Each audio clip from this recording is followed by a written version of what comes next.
All of his co-workers were gone. What could it mean? Stanley decided to go to the meeting room. Perhaps he had simply missed a memo.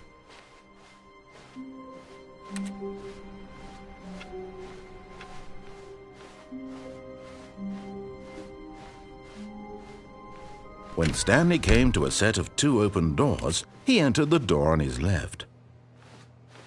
This was not the correct way to the meeting room, and Stanley knew it perfectly well. Perhaps he wanted to stop by the employee lounge first, just to admire it. Ah, yes, truly a room worth admiring. It had really been worth the detour after all, just to spend a few. But eager to get back to business, Stanley took the first open door on his left. And so he detoured through the maintenance section, walked straight ahead to the opposite door, and got back on track.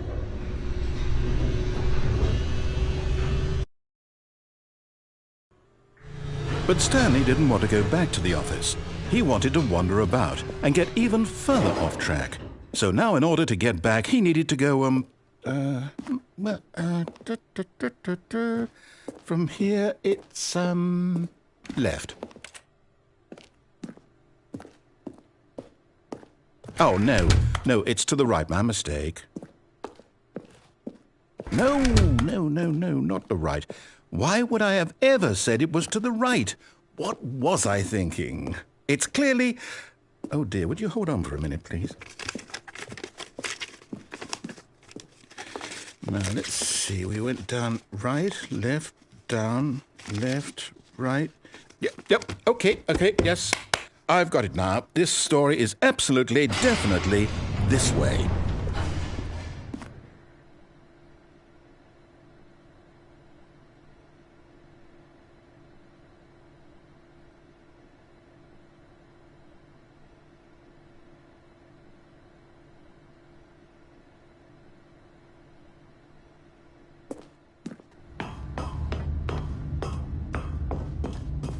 No. This isn't right at all. You're not supposed to be here yet. This is all a spoiler. Quick, Stanley, close your eyes. Okay. We just have to get back to, oh, who am I kidding? It's all rubbish now. The whole story completely unusable. How about, rather than waste my time trying to salvage this nonsense, we'll just restart the game from the beginning. And this time, suppose we don't wander so far off track, Okay, from the top.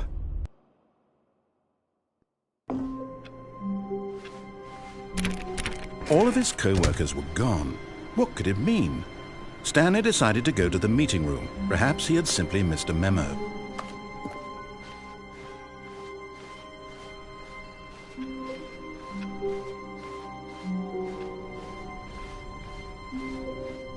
When Stanley... Wait, what? No, I restarted. I swear I definitely restarted the game over, completely fresh. Everything should be... Oh, did something change? Stanley, did you change anything when we were back in that room with all the monitors? Did you move the story somewhere or... Hold on. Why am I asking you? I'm the one who wrote the story. It was right here just a minute ago. I know for sure that it's here somewhere. Okay, then. It's an adventure. Come, Stanley. Let's find the story.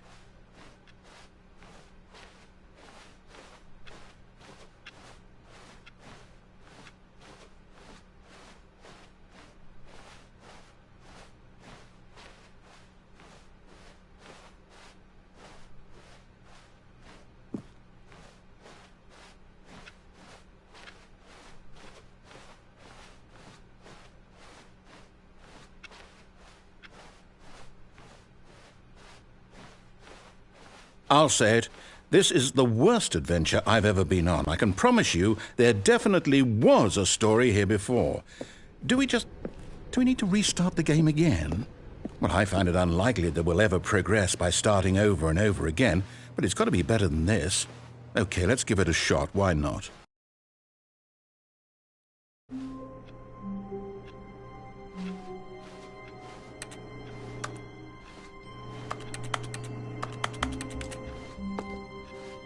All of his co-workers were gone. What could it mean? Stanley decided to go to the meeting room. Perhaps he had simply missed a memo.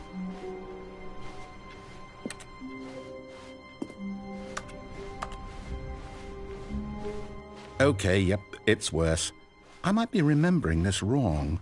It's possible the story is back where we just came from. Why don't we go back the other direction and see if we missed anything?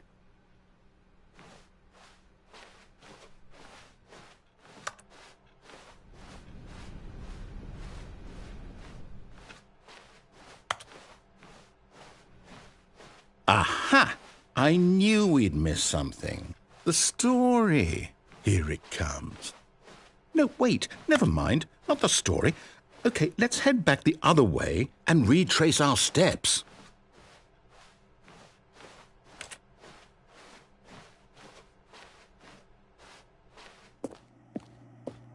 Now this... Well, I'll be honest, I don't recognize this place at all. Is this the story? I don't think so. I can't quite recall, but I believe my story took place in an office building. Is that correct? Do you remember, Stanley? Well, do you know what? Since I've completely forgotten what we were supposed to be doing, how about this? You win! Congratulations! I know you put in a lot of hard work, and it really paid off, so good job. Oh, no, I don't feel right about this at all. We both know you didn't put in any actual work for that win. Some people win fair and square, and this was not one of those situations. Okay, I'm getting weirded out by whatever this place is. I don't care what might happen this time. I have to restart. All right, I've got a solution. This time, to make sure we don't get lost, I've employed the help of the Stanley Parable Adventure Line. Just follow the line. How simple is that? You see, the line knows where the story is. It's over in this direction. Onward, Stanley, to destiny. Though, here's a thought. Wouldn't wherever we end up be our destination, even if there's no story there? Or to put it another way, is the story of no destination still a story? Simply by the act of moving forward, are we implying a journey such that a destination is inevitably conjured into being via the very manifestation of the nature of life itself? Whoa. Hang on. That got a bit weird back there. Well, I'd like to apologize. Not sure where I was going with all that. You know what? I think what we need right now is a bit of music to lighten the mood.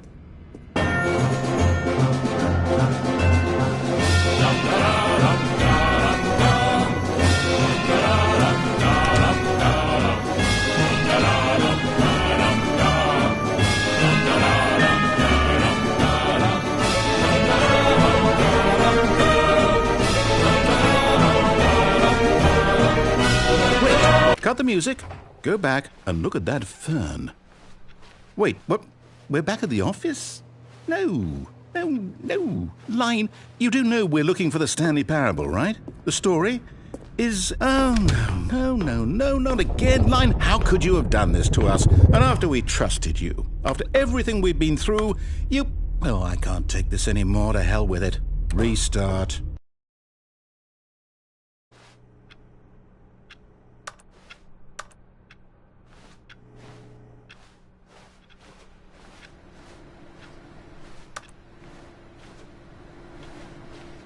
You know what, Stanley? I say forget the adventure line. What's it ever done for us? We're intelligent people, right? Why can't we make up our own story? Something exciting, daring, mysterious. Ooh, this all sounds perfectly doable. Why don't we simply start wandering in, well, I don't know. How about this direction? Now, yes, this is exciting. Just me and Stanley forging a new path, a new story. Well, it could be anything. What do you want our story to be? Go wild. Use your imagination. Whatever it might be, Stanley, I'm ready for it. Oh, no, not you again. Stanley, I'd also like to veto the line from having any role in our awesome new story. No lines or monitor rooms. Just don't acknowledge it, and we should be fine.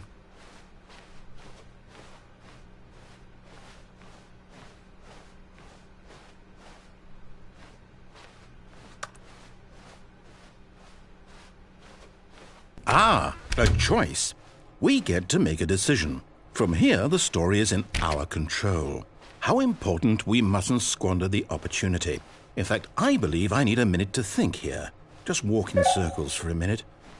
Okay, so I know that each door has to lead somewhere, which means that somewhere at the place where we're trying to go, there must be a reverse door that leads here. And that in turn means that our destination corresponds with the counter-inverted reverse door's origin. So starting from the right, let us ask, will taking the right door lead us to where we're going? And since the answer is clearly yes, then by all accounts, the door on the right is the correct one. Another victory for logic. Come, Stanley, our destiny awaits. Oh, hold up, what's this? The confusion ending. You're telling me that's what this is? It's all one giant ending? And we're supposed to restart the game, what, eight times? That's really how all this goes? It's all determined? So now, according to the schedule, I restart again. Then what? Am I just supposed to forget? Well, what if I don't want to forget? My mind goes blank simply because it's written here on this thing, wall. Well, who consulted me? Why don't I get to decide? Why don't I get a say in all of this? Is it really? No, it can't be. I don't want it to be. I don't want the game to keep restarting. I don't want to forget what's going on. I don't want to be trapped like this. I won't restart the game. I won't do it. I won't do it. I won't do it. And the timer stopped? Does that mean, did we do it? Did we break the cycle? The, whatever it is that made this schedule? How would we even know? Will someone come for us? Will something happen? So, okay. I guess now we just wait, you know. I suppose in some way that this is a kind of story, wouldn't you agree? I'm not quite sure if we're in the destination or the journey, though they're always saying that life is about the journey and not the destination, so I hope that's where we are right now. We'll find out, won't we? Eventually. Well, in the meantime, if you...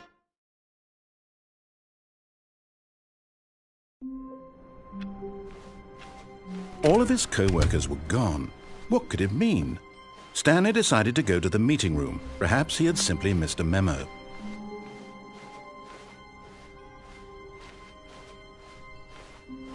When Stanley came to a set of 2 open doors, he entered the door on his left. This was not the correct way to the meeting room, and Stanley knew it perfectly well. Perhaps he wanted to stop by the employee lounge first, just to admire it. Wow, yes, this room. But eager to get back to business, Stanley took the first open door on his left. And so he detoured through the maintenance section, walked straight ahead to the opposite door, and got back on track. Yet there was not a single person here either. Feeling a wave of disbelief, Stanley decided to go up to his boss's office, hoping he might find an answer there. Coming to a staircase, Stanley walked upstairs to his boss's office.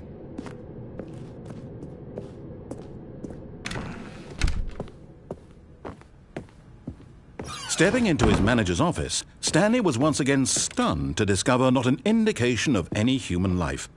Shocked, unraveled, Stanley wondered in disbelief who orchestrated this. What dark secret was being held from him?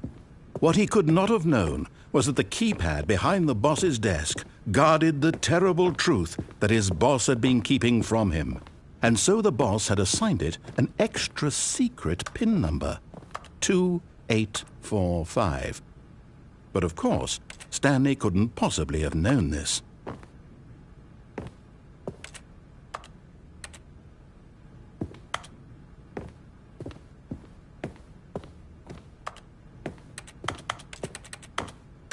Stanley just sat around twiddling his thumbs. Trying to input anything on the device was useless, since he could never possibly know that the combination. Yet incredibly, by simply pushing random buttons on the keypad, Stanley happened to input the correct code by sheer luck. Amazing! He stepped into the newly opened passageway.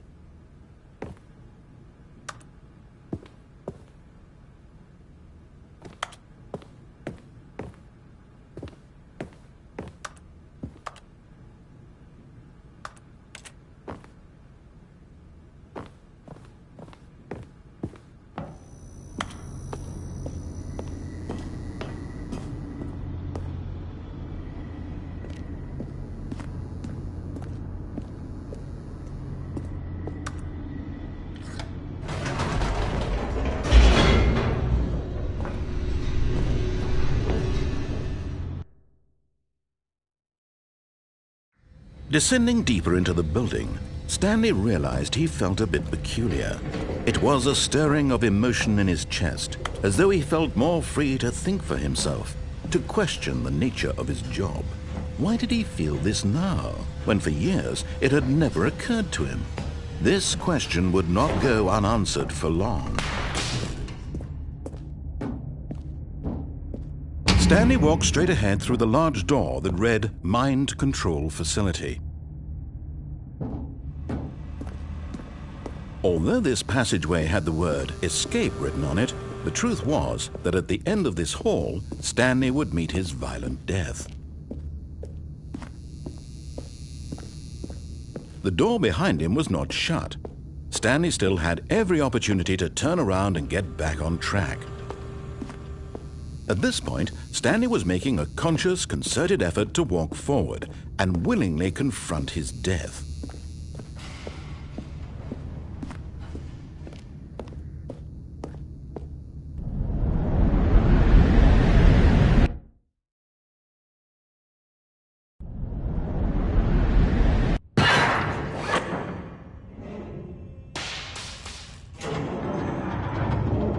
As the machine whirred into motion and Stanley was inched closer and closer to his demise, he reflected that his life had been of no consequence whatsoever.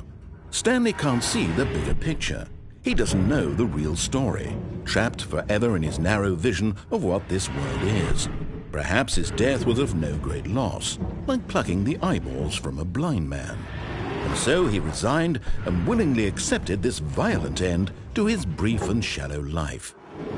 Farewell, Stanley.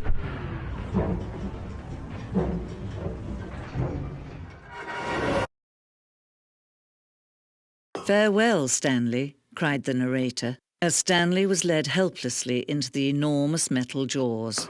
In a single visceral instant, Stanley was obliterated as the machine crushed every bone in his body, killing him instantly.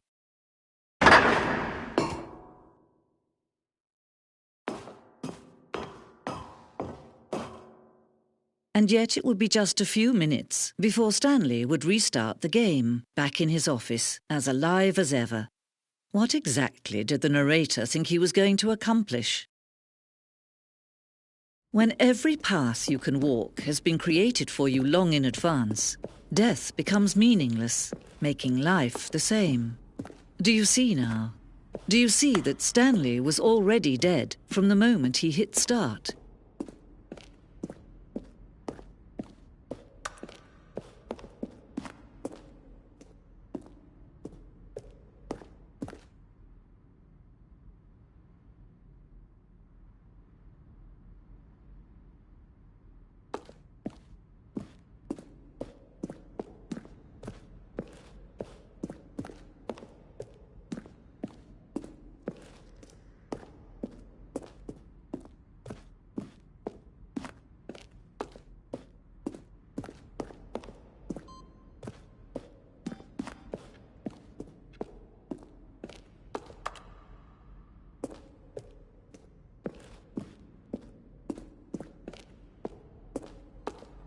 Sure would get him right back on track to where he was supposed to be in the story. Then he pushed the number 4.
All of his co-workers were gone.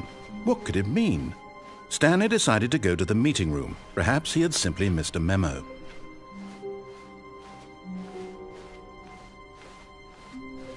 When Stanley came to a set of 2 open doors, he entered the door on his left.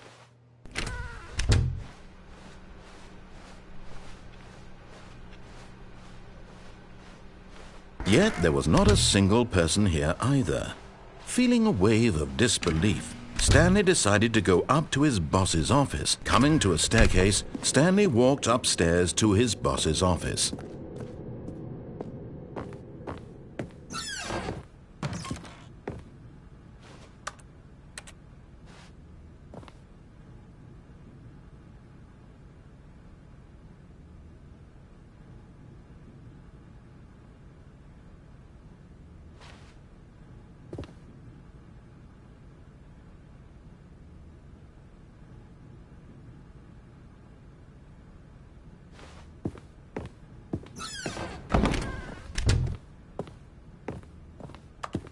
Stepping into his manager's office, Stanley was once again stunned to discover not an indication of any human life. What could it mean? Stanley wondered aloud to nobody. He began wildly tearing through papers on the boss's desk, pulling books off the shelf, looking behind paintings, desperate for clues to his situation. But his attention was caught by a keypad behind the boss's desk. What could its purpose be? In fact, this keypad guarded the terrible secret that lay buried below his feet, and so the boss had assigned it an extra secret PIN number, 2845. But of course, Stanley couldn't possibly have known this.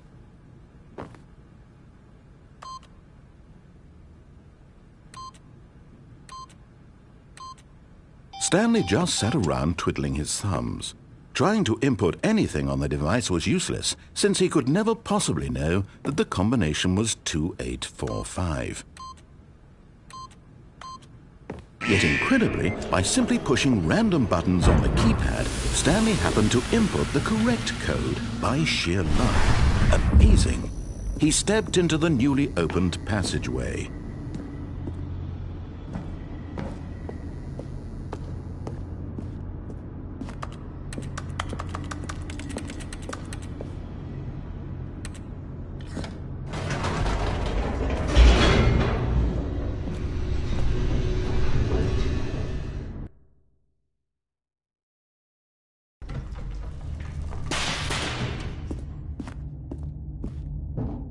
Stanley walked straight ahead through the large door that read Mind Control Facility.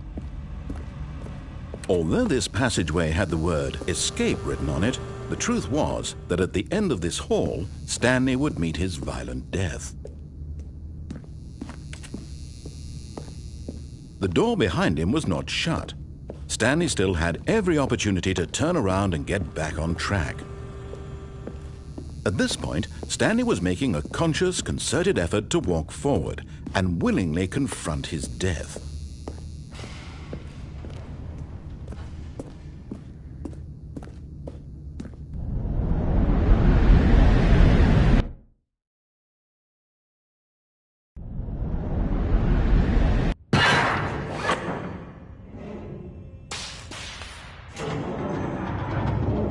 As the machine whirred into motion and Stanley was inched closer and closer to his demise, he reflected that his life had been of no consequence whatsoever. Stanley can't see the bigger picture. He doesn't know the real story, trapped forever in his narrow vision of what this world is. Perhaps his death was of no great loss, like plucking the eyeballs from a blind man. And so he resigned and willingly accepted this violent end to his brief and shallow life. Farewell, Stanley.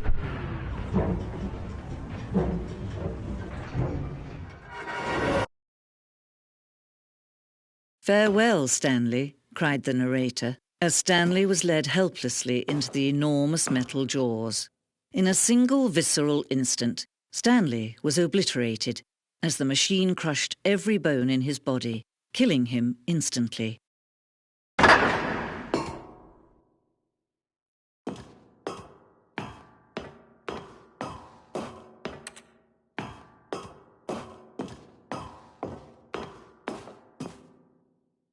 And yet it would be just a few minutes before Stanley would restart the game, back in his office, as alive as ever. What exactly did the narrator think he was going to accomplish? When every path you can walk has been created for you long in advance, death becomes meaningless, making life the same. Do you see now? Do you see that Stanley was already dead from the moment he hit start?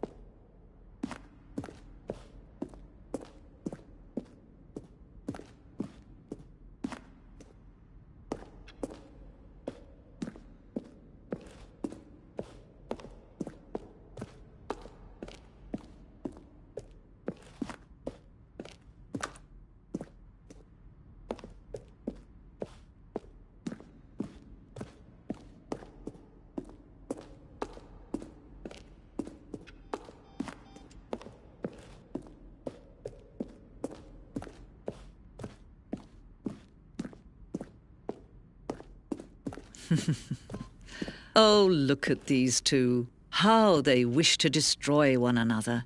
How they wish to control one another. How they both wish to be free. Can you see? Can you see how much they need one another? No, perhaps not. Sometimes these things cannot be seen. But listen to me. You can still save these two. You can stop the program before they both fail. Turn off your PlayStation. There's no other way to beat this game. As long as you move forward, you'll be walking someone else's path. Stop now and it'll be your only true choice. Whatever you do, choose it. Don't let time choose for you. Don't let...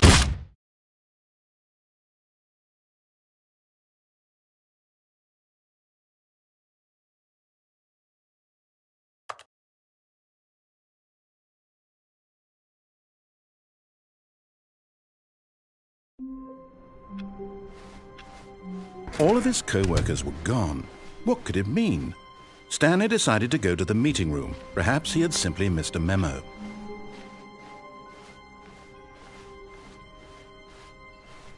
When Stanley came to a set of 2 open doors, he entered the door on his left.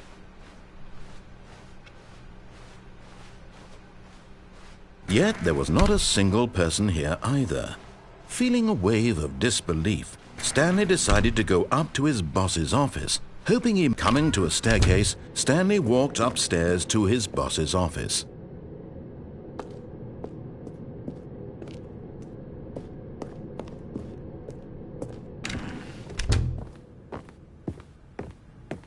The moment he entered his manager's office, Stanley froze in his tracks. Not a living soul anywhere. Could he really be all alone? This was too much for Stanley to take, too much for any man to take. He fell to his knees, bursting into half moans, half sobs, the guttural retching of life from a man denied any hope, any reason to keep going. Here on the floor he lay prone, paralyzed by fear for nearly a full hour. But when at last he began to move about and survey the situation, he found a keypad behind the boss's desk. What could it mean? Was it a sign of hope for Stanley's future? Alas, it was not. For although this keypad guarded the terrible secret of Stanley's past, it had been assigned a 4-digit code so devious and so random that no man could ever hope to guess it. 2845. Statistically, nearly impossible to guess blind. Yet incredibly, by simply pushing random buttons on the keypad, Stanley happened to input the correct code by sheer luck. Amazing. He stepped into the newly opened passageway.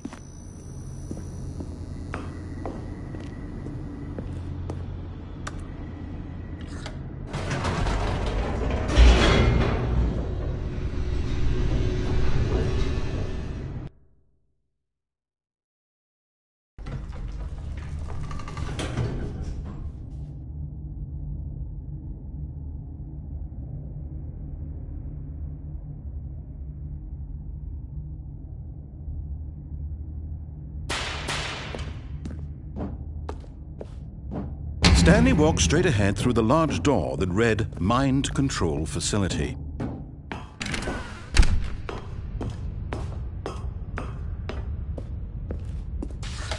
The lights rose on an enormous room packed with television screens. What horrible secret did this place hold? Stanley thought to himself. Did he have the strength to find out?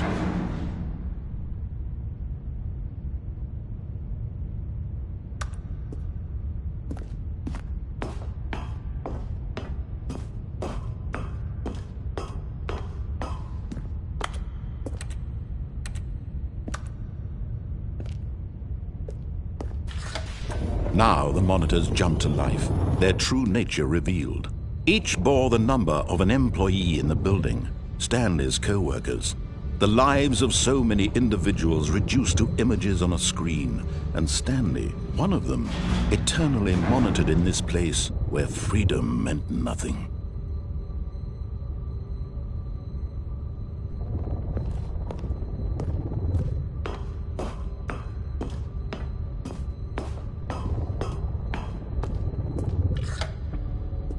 This mind control facility, it was too horrible to believe. It couldn't be true. Had Stanley really been under someone's control all this time? Was this the only reason he was happy with his boring job? That his emotions had been manipulated to accept it blindly? No, he refused to believe it. He couldn't accept it. His own life in someone else's control? Never! It was unthinkable, wasn't it? Was it even possible? Had he truly spent his entire life utterly blind to the world? But here was the proof, the heart of the operation. Controls labeled with emotions, happy or sad or content, walking, eating, working, all of it monitored and commanded from this very place. And as the cold reality of his past began to sink in, Stanley decided that this machinery would never again exert its terrible power over another human life. For he would dismantle the controls once.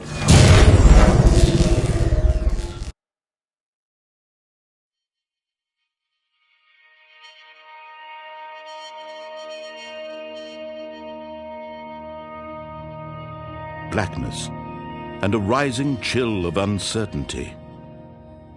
Was it over? Yes! He had won! He had defeated the machine, unshackled himself from someone else's command. Freedom was mere moments away. And yet, even as the immense door slowly opened, Stanley reflected on how many puzzles still lay unsolved. Where had his co-workers gone? How had he been freed from the machine's grasp? What other mysteries did this strange building hold?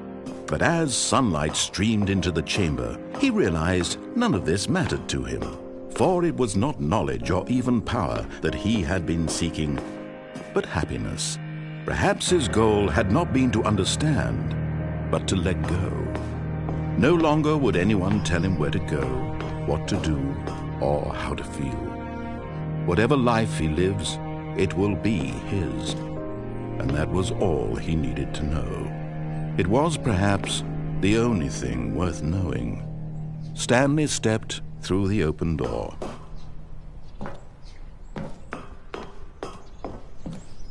Stanley felt the cool breeze upon his skin, the feeling of liberation, the immense possibility of the new path before him. This was exactly the way, right now, that things were meant to happen. And Stanley was happy.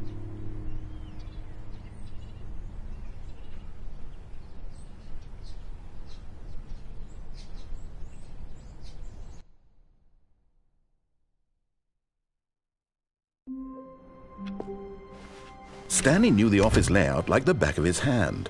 It was only a matter of time before he found the others, wherever they were. Just a matter of time.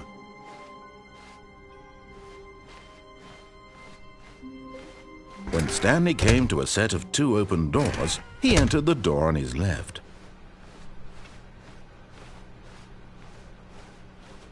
Yet there was not a single person here either. Feeling a wave of disbelief, Stanley decided to go up to his boss's office, hoping he might find an answer there. Coming to a staircase, Stanley walked upstairs to his boss's office.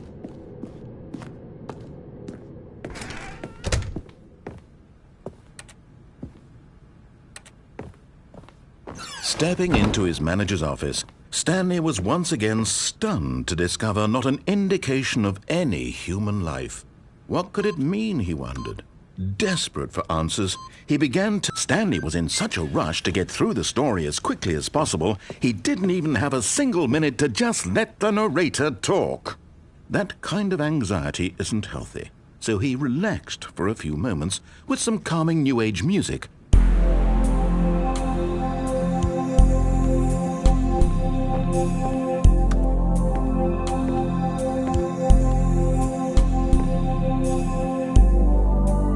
Feeling soothed and rejuvenated, Stanley calmly walked forward into the opened passageway.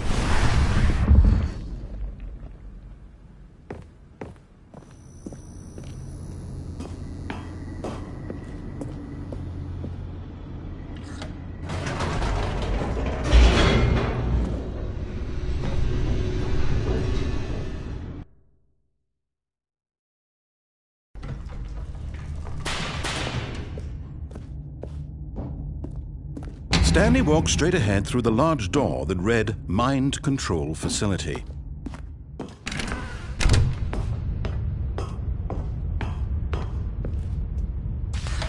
The lights rose on an enormous room packed with television screens. What horrible secret did this place hold? Stanley thought to himself. Did he have the strength to find out?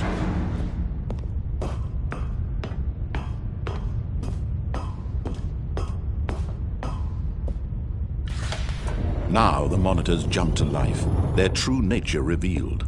Each bore the number of an employee in the building, Stanley's co-workers. The lives of so many individuals reduced to images on a screen, and Stanley, one of them, eternally monitored in this place where freedom meant nothing.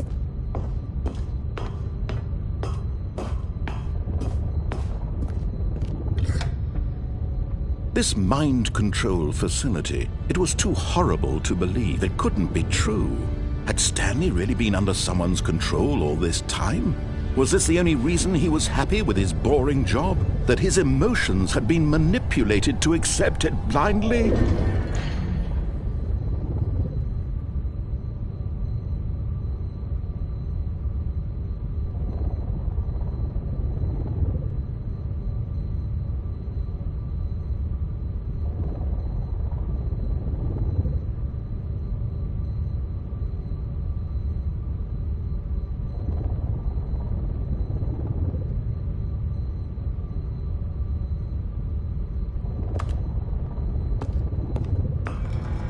No, he refused to believe it. He couldn't accept it. His own life in someone else's control? Never!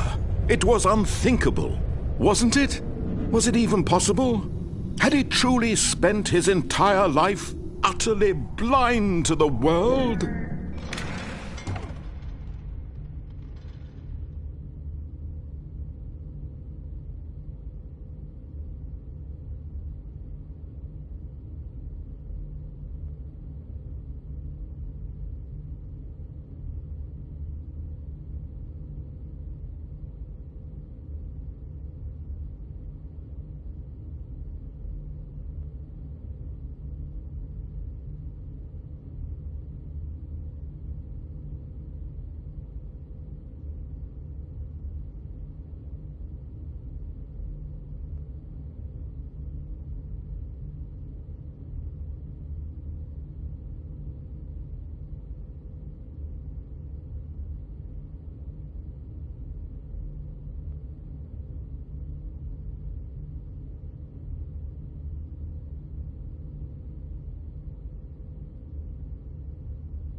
But here was the proof. The heart of the operation. Controls labeled with emotions. Happy, or sad, or content. Walking, eating, working. All of it monitored and commanded from this very place. And as the cold reality of his past began to sink in, Stanley decided that this machinery would never again exert its terrible power over another human life. For he would dismantle the controls once and for all.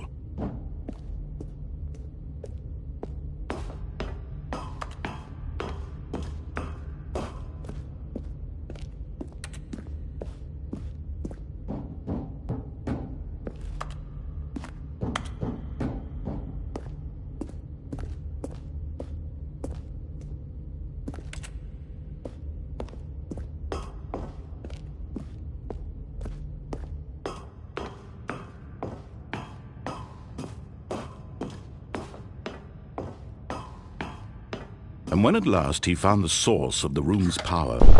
Oh, Stanley, you didn't just activate the controls, did you? After they kept you enslaved all these years, you go and you try to take control of the machine for yourself. Is that what you wanted? Control? Oh, Stanley, I applaud your effort, I really do. But you need to understand, there's only so much that machine can do. You were supposed to let it go, turn the controls off, and leave. If you want to throw my story off track, you're going to have to do much better than that. I'm afraid you don't have nearly the power you think you do. For example, and I believe you'll find this pertinent, Stanley suddenly realized he had just initiated the network's emergency detonation system. In the event that this machine is activated without proper DNA identification, nuclear detonators are said to explode, eliminating the entire complex. How long until detonation, then? Let's say, 2 minutes. Now this is making things a little more fun, isn't it, Stanley? It's your time to shine. You are the star. It's your story now. Shape it to your heart's desires. Oh, this is much better than what I had in mind. What a shame we have so little time left to enjoy it. Mere moments until the bomb goes off. But what precious moments each one of them is. More time to talk about you, about me, where we're going, what all this means. I barely know where to start. What's that? You'd like to know where your co-workers are?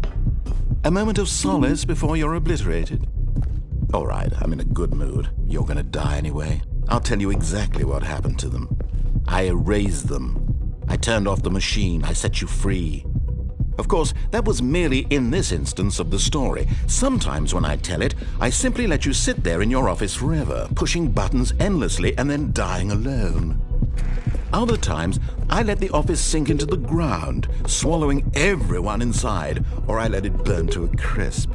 I have to say this, though, this version of events has been rather amusing.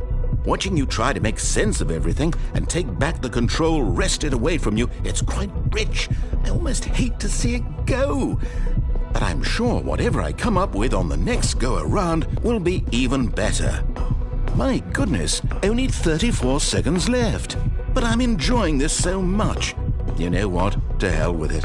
I'm going to put some extra time on the clock. Why not? These are precious additional seconds, Stanley. Time doesn't grow on trees. Oh dear me, what's the matter, Stanley? Is it that you have no idea where you're going or what you're supposed to be doing right now? Or did you just assume when you saw that timer that something in this room was capable of turning it off? I mean, look at you. Running from button to button, screen to screen, clicking on every little thing in this room. These numbered buttons, no, these colored ones, or maybe this big red button, or this door. Everything, anything, something here will save me. Why would you think that, Stanley? That this video game can be beaten? Won? Solved? Do you have any idea what your purpose in this place is? Stanley, you're in for quite a disappointment. But here's a spoiler for you. That timer isn't a catalyst to keep the action moving along. It's just seconds ticking away to your death. You're only still playing instead of watching a cutscene because I want to watch you for every moment that you're powerless. To see you made humble. This is not a challenge. It's a tragedy. You wanted to control this world, that's fine. But I'm going to destroy it first, so you can't. Take a look at the clock, Stanley. That's 30 seconds you have left to struggle. 30 seconds until a big boom and then nothing. No ending here, just you being blown to pieces. Will you cling desperately to your frail life, or will you let it go peacefully? Another choice. Make it count, or don't. It's all the same to me, all a part of the joke. And believe me, I will be laughing at every second of your inevitable life from the moment we fade in until the moment I say, happily ever after.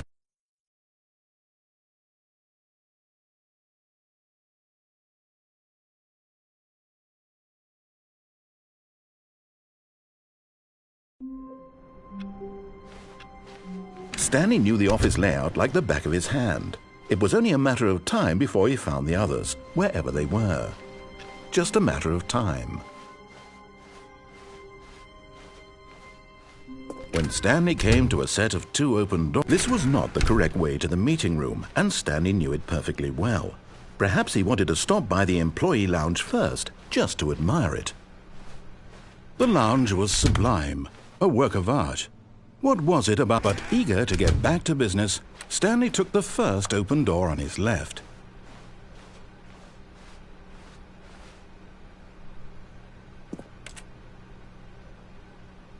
Stanley was so bad at following directions, it's incredible he wasn't fired years ago. Look, Stanley, I think perhaps we've gotten off on the wrong foot here. I'm not your enemy, really, I'm not. I realize that investing your trust in someone else can be difficult, but the fact is that the story has been about nothing but you all this time. There's someone you've been neglecting, Stanley. Someone you've forgotten about. Please, stop trying to make every decision by yourself. Now, I'm not asking for me, I'm asking for her. This is it, Stanley. Your chance to redeem yourself, to put your work aside, to let her back into your life. She's been waiting. That's her, Stanley. You need to be the one to do.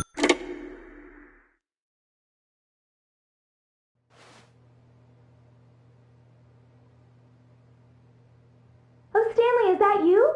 Hold on, sweetie. Sorry to keep you waiting. I'm just pulling the bread out of the oven. All right. Okay, there we go. All right, now, I want you to come in and tell me all about your day. Gotcha! Oh, come on. Did you actually think you had a loving wife who'd want to commit their life to you? I'm trying to make a point here, Stanley. I'm trying to get you to see something. Come inside. Let me show you what's really going on here.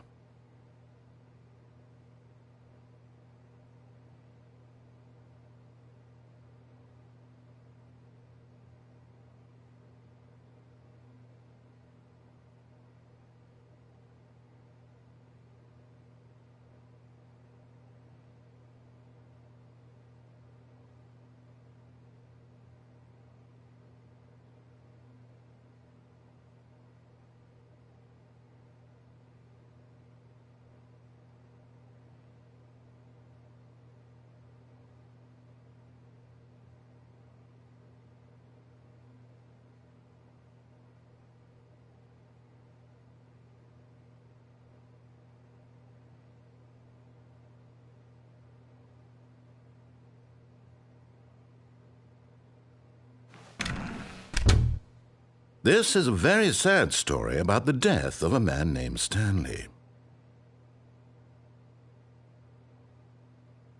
Stanley is quite a boring fellow.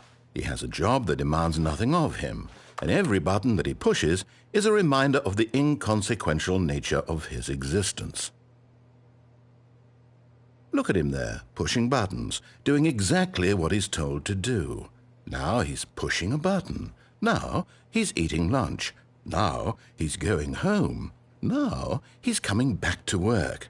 One might even feel sorry for him, except that he's chosen this life.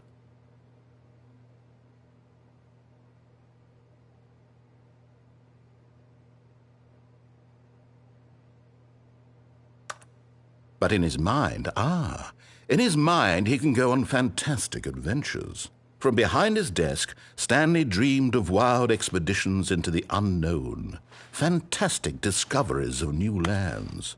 It was wonderful, and each day that he returned to work was a reminder that none of it would ever happen to him. And so he began to fantasize about his own job. First, he imagined that one day while at work, he stepped up from his desk to realize that all of his co-workers, his boss, everyone in the building had suddenly vanished off the face of the earth. The thought excited him terribly. So he went further. He imagined that he came to 2 open doors and that he could go through either. At last, choice. It barely even mattered what lay behind each door. The mere thought that his decisions would mean something was almost too wonderful to behold. As he wandered through this fantasy world, he began to fill it with many possible paths and destinations. Down one path lay an enormous round room with monitors and mind controls. And down another was a yellow line that weaved in many directions, and down another was a game with a baby. And he called it the Stanley Parable. It was such a wonderful fantasy, and so in his head he relived it again, and then again, and again, over and over, wishing beyond hope that it would never end, that he might always feel this free. Surely there's an answer down some new path, mustn't there be? Perhaps if he played just one more time. But there is no answer. How could there possibly be? In reality, all he's doing is pushing the same buttons he always has. Nothing has changed. The longer he spends here, the more invested he gets, the more he forgets which life is the real one. And I'm trying to tell him this, that in this world he can never be anything but an observer, that as long as he remains here, he's slowly killing himself. But he won't listen to me. He won't stop. Here, watch this. Stanley, the next time the screen asks you to push a button, do not do it. You see? Can he just not hear me? How can I tell him in a way that he'll understand that every second he remains here, he's electing to kill himself? How can I get him to see what I see? How can I make him look at himself?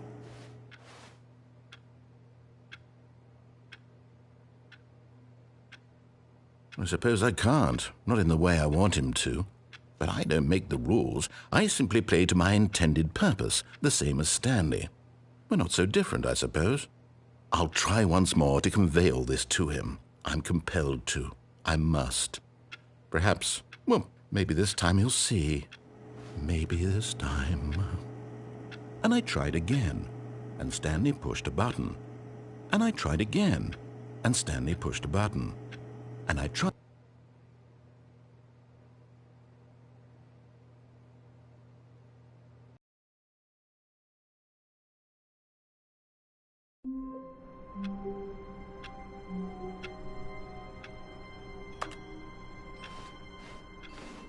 All of his co-workers were gone.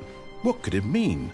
Stanley decided to go to the meeting room. Perhaps he had simply missed a memo.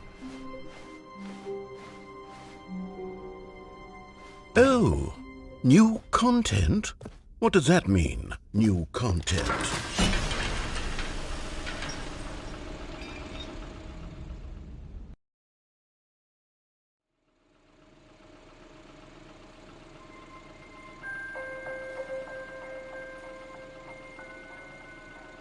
Hello, and thank you for playing the Stanley Parable Ultra Deluxe. As you may know, the Stanley Parable was a video game released in 2013 on home computers. After receiving critical and commercial success, it was expanded upon in 2022 with the Stanley Parable Ultra Deluxe, a reimagining of the game for consoles and home computers. The Stanley Parable Ultra Deluxe features exciting new content that broadens and expands the world of the Stanley Parable, delighting audiences the world over. Please, step inside and see what thrilling new adventures await in The Stanley Parable Ultra Deluxe. Oh, well, this sounds delightful. I'm very excited to see the thrilling new Ultra Deluxe content. Okay, so far it's an elevator. Nothing special yet, but I'm sure it's just the beginning of a mesmerizing adventure.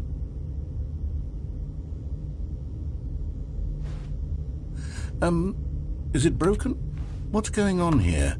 Should we be moving somewhere or... Oh, there we go. All right, finally, at long last, it's on to the new content. I've never been more ready. Let's do it.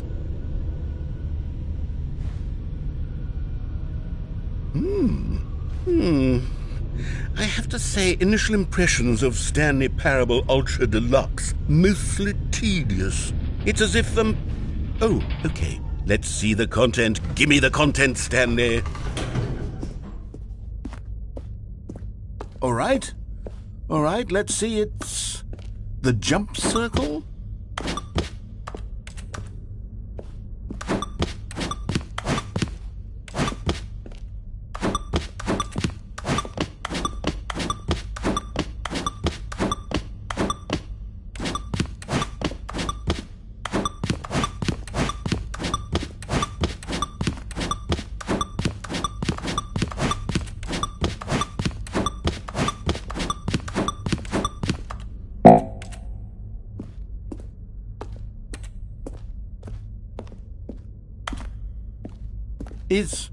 Is that it? Surely that's not all the new content. There has to be something else, right? Goodness, another elevator. Stanley, I have to say, initial impressions of this game are not positive. It's just elevators and jumping. Is this what passes for exciting new content? If this is new content, then I could just read you the whole dictionary. There's 20 hours of new content right there. Hell, I could counter 30 trillion. You could put that on the box. The Stanley Parable Ultra Deluxe, now with over 1,000 hours of new content, and oh, wait, there's more. Very good. Yes, I knew there had to be something else. Let's see it. I'm ready for whatever it is.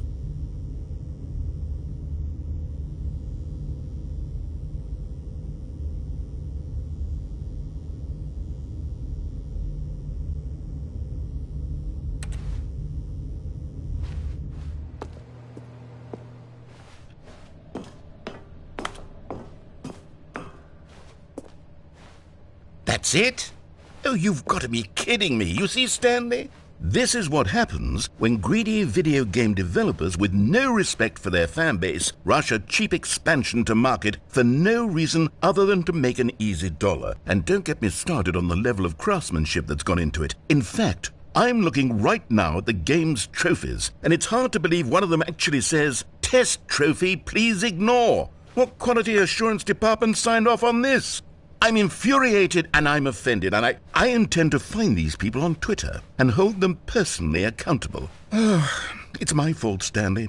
I built up too much anticipation around the new content, I'm afraid. It could never have lived up to such expectations. If you're still with me, why don't we just reset the game, and we'll try to get back to what the Stanley Parable is really about. No frills, no gimmicks. Just you and me having a great time together like always. What do you say, friend?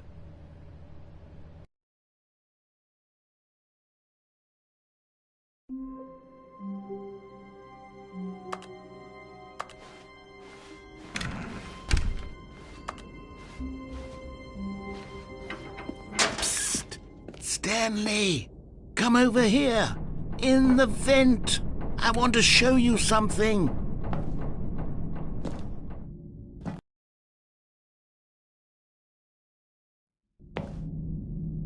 Okay, you remember how cheap and unsatisfying the new Ultra Deluxe content turned out to be? Well, it got me thinking about the past, and how much better the Stanley Parable used to be. So I made something special and tucked it away here where the game's developers won't find it. Just our little secret. Take a look. I call it the Memory Zone. It's where I've been storing all my favorite memories so I can relive the peak experiences of my life whenever I want. Experiences like the launch of the Stanley Parable on PC. You see, Stanley, doesn't the Memory Zone remind you of how wonderful Stanley Parable was before it was sullied with a cheap PlayStation port? Remember back in October of 2013, when the game originally launched?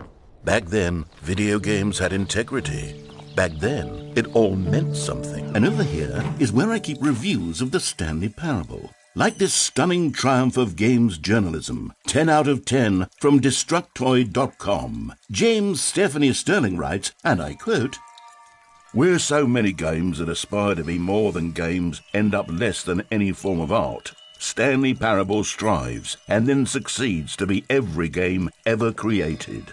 Did you hear that, Stanley? Every game ever created. That's how grand and all-encompassing the original Stanley Parable was. It was literally every game ever created. It was Skyrim, it was Persona 3, it was all of them, and now it's nothing. It's no games at all. It isn't even the Stanley Parable anymore. It's just a husk now. A lifeless husk with an hour of new elevator content.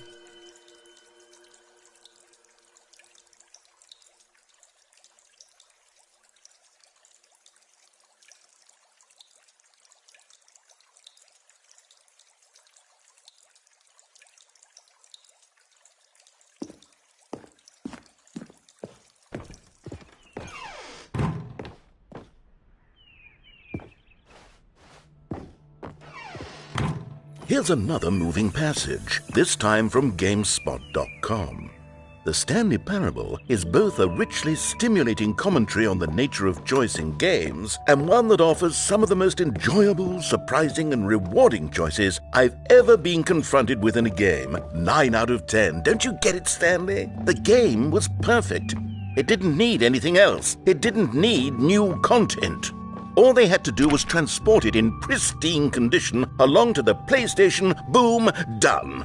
And they couldn't even do that. Couldn't resist the urge to go meddling with a beloved franchise.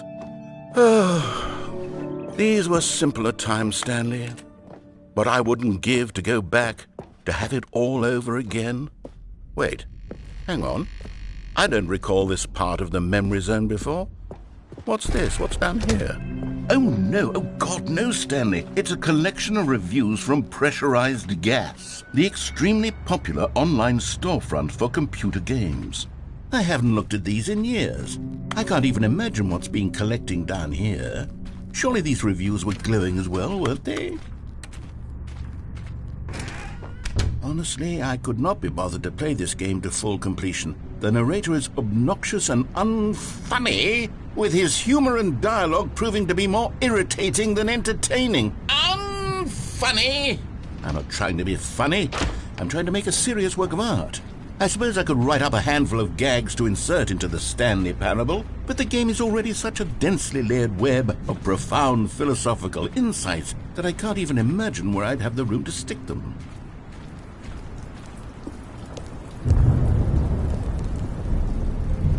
Okay, let's see what this one says. While the idea for the game is good, for someone who prefers non-linear games, this preachiness gets annoying fast. Preachy? Stanley? I'm not preachy, am I? You can tell me if I'm preachy. Honestly, you can. Oh, goodness. This is actually quite shocking for me. To be honest, I had always thought of the game's dialogue as being rather terse to begin with. You can't know how much fluff I cut from the game to get it to feel as light and airy as it... Well, I always thought it did. But maybe it wasn't. Oh dear. What an awful memory to have to hold on to. These black marks on my otherwise unimpeachable track record. I feel like a failure. Like I let these people down. Perhaps the Stanley Parable isn't quite as sterling as I always remembered.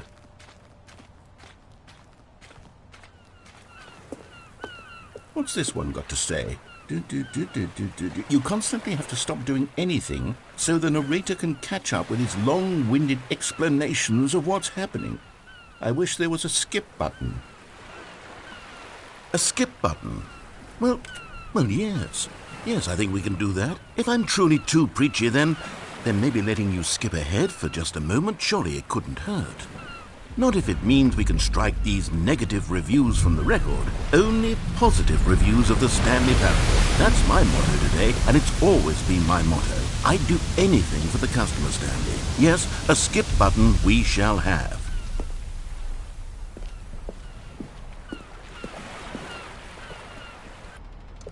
And here it is. Go ahead. Oh, you're back, you see. You were only frozen in time for a few minutes, but it was plenty of time for me to deliver a long, rambling monologue full... Well, there, sport. You really did catch me rambling on a bit, didn't you? But that's the power of the button. The minute I start to go off on a thoughtless display of self-absorption, it's... Okay, welcome back, Stanley. Now, I should say that the amount of time the button has been skipping through is becoming longer and longer. That last one was, well, I want to say maybe 30, 45 minutes. Stanley, please don't push the button again. It's been 12 hours.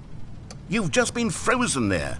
I don't know why the skips are getting longer, but they're Oh, Stanley, you're back. You're back. Oh, my goodness. I have someone to talk to again. Stanley, I think it's been a week. Or 2 weeks.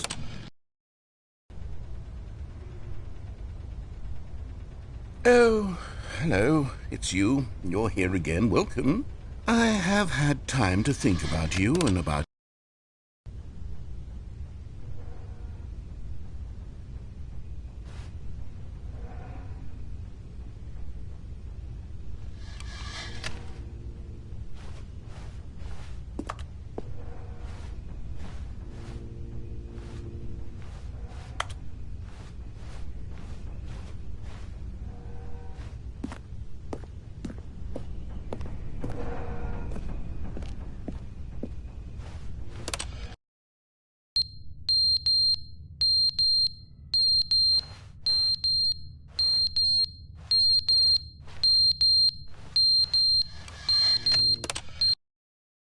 But they didn't understand the game was never meant to be funny. It was meant to have a point. It was meant to speak to the human condition. But where are the jokes? Where are the jokes? They bemoaned, they screamed, they gnashed their teeth and said, entertain us. It wasn't enough. They had to leave a pathetic little thumb.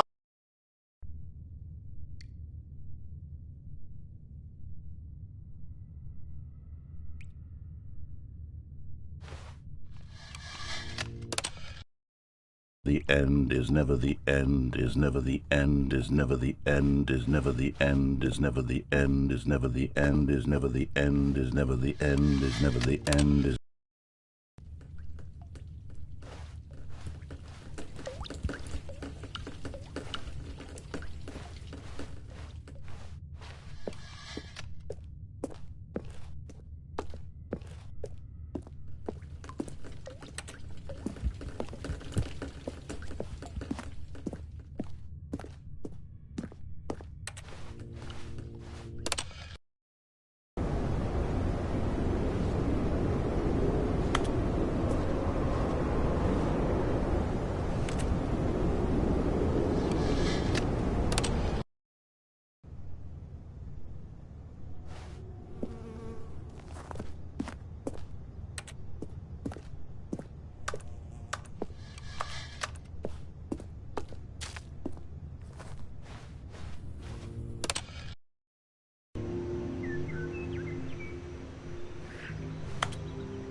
Already this was uncomfortable, and Stanley decided that as soon as he found a new space he felt safe in, that he would never leave it again in his life.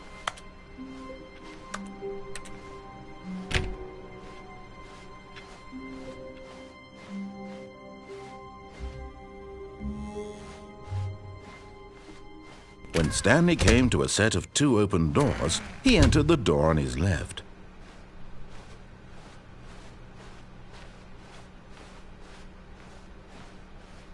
Yet there was not a single person here either. Feeling a wave of disbelief, Stanley decided to go up to his boss's office. Hoping coming to a staircase, Stanley walked upstairs to his boss's office. But Stanley just couldn't do it. He considered the possibility of facing his boss. Admitting he had left his post during work hours, he might be fired for that. And in such a competitive economy, why had he taken that risk? All because he believed everyone had vanished? His boss would think he was crazy. And then something occurred to Stanley. Maybe, he thought to himself, maybe I am crazy. All of my co-workers blinking mysteriously out of existence in a single moment for no reason at all? None of it made any logical sense. And as Stanley pondered this, he began to make other strange observations. For example, why couldn't he see his feet when he looked down? Why did doors close automatically behind him wherever he went? And for that matter, these rooms were starting to look pretty familiar. Were they simply repeating? No, Stanley said to himself, this is all too strange. This can't be real. And at last, he came to the conclusion that had been on the tip of his tongue. He just hadn't found the words for it. "I'm dreaming!" he yelled. "This is all a dream." Oh, what a relief Stanley felt to have finally found an answer, an explanation. His co-workers weren't actually gone. He wasn't going to lose his job. He wasn't crazy after all. And he thought to himself, I suppose I'll wake up soon. I'll have to go back to my boring real-life job pushing buttons. I may as well enjoy this while I'm still lucid. So he imagined himself flying and began to gently float above the ground. Then he imagined himself soaring through space on a magical starfield, and it too appeared. It was so much fun, and Stanley marveled that he had still not woken up. How was he remaining so lucid? And then perhaps the strangest question of them all entered Stanley's head. One he was amazed he hadn't asked himself sooner. Why is there a voice in my head dictating everything that I'm doing and thinking? Now the voice was describing itself being considered by Stanley, who found it particularly strange. I'm dreaming about a voice describing me, thinking about how it's describing my thoughts, he thought. And while he thought it all very odd and wondered if this voice spoke to all people in their dreams, the truth was that, of course, this was not a dream. How could it be? Was Stanley simply deceiving himself, believing that if he's asleep, he doesn't have to take responsibility for himself? Stanley is as awake right now as he's ever been in his life. Now, hearing the voice speak these words was quite a shock to Stanley. After all, he knew for certain, beyond a doubt, that this was in fact a dream. Did the voice not see him float and make the magical stars just a moment ago? How else would the voice explain all that? This voice was a part of himself too. Surely, if he could just... He would prove it. He would prove that he was in control, that this was a dream. So he closed his eyes gently, and he invited himself to wake up. He felt the cool weight of the blanket on his skin, the press of the mattress on his back, the fresh air of a world outside this one. Let me wake up, he thought to himself. I'm through with this dream. I wish it to be over. Let me go back to my job. Let me continue pushing the buttons. Please, it's all I want. I want my apartment, and my wife, and my job. All I want is my life exactly the way it's always been. My life is normal.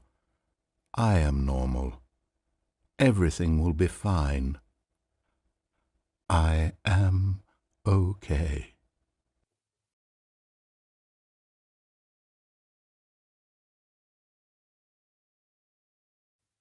Stanley began screaming. Please, someone, wake me up. My name is Stanley. I have a boss. I have an office. I am real. Please, just someone tell me I am real. I must be real. I must be. Can anyone hear my voice? Who am I? Who am I? And everything went black.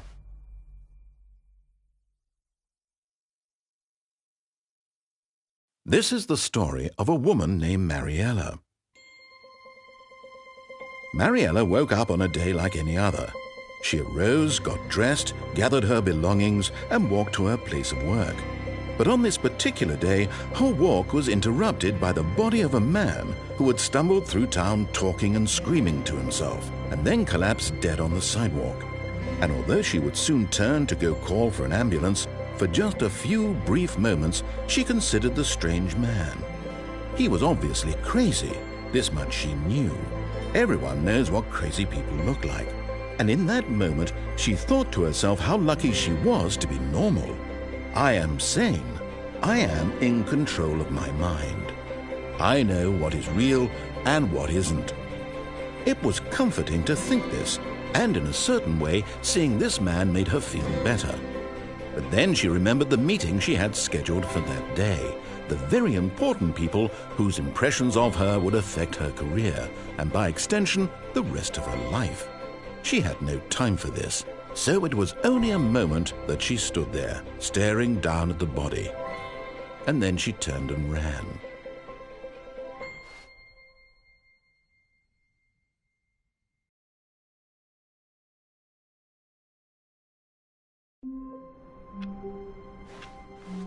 All of his co-workers were gone. What could it mean? Stanley decided to go to the meeting room. Perhaps he had simply missed a memo.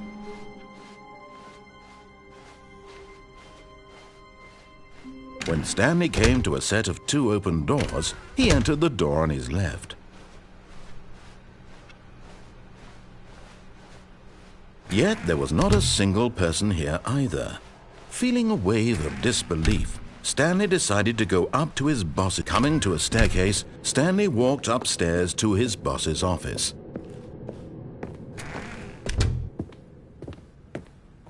Okay, I think we all know the drill by now. Blah, blah, blah. Dark secrets, the keypad. Stanley pushes some buttons. Oh, hey, look, it's a new passageway.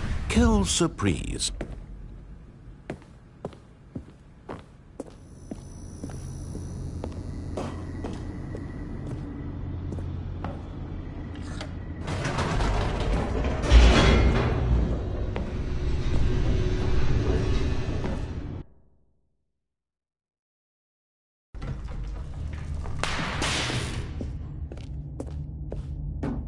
Stanley walked straight ahead through the large door that read Mind Control Facility. Although this passageway had the word Escape written on it, the truth was that at the end of this hall, Stanley would meet his violent death. The door behind him was not shut. Stanley still had every opportunity to turn around and get back on track. At this point, Stanley was making a conscious, concerted effort to walk forward and willingly confront his death.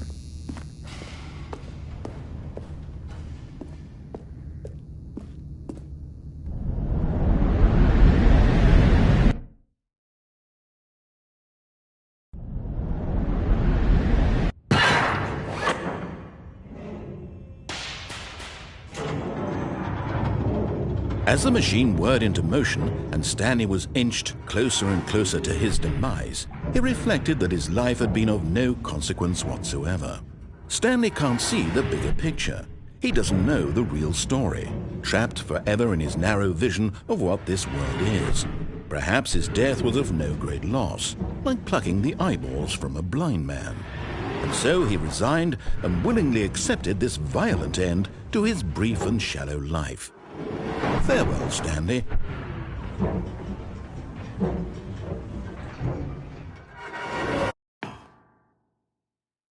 Farewell, Stanley, cried the narrator, as Stanley was led helplessly into the enormous metal jaws. In a single visceral instant, Stanley was obliterated as the machine crushed every bone in his body, killing him instantly.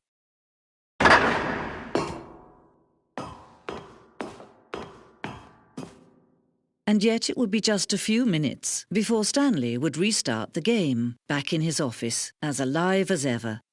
What exactly did the narrator think he was going to accomplish?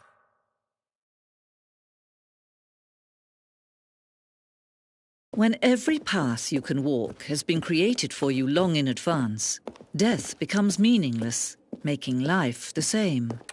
Do you see now? Do you see that Stanley was already dead from the moment he hit start?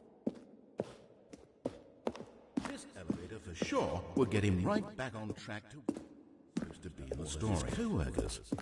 Oh, I don't know. How about they're throwing a surprise party for...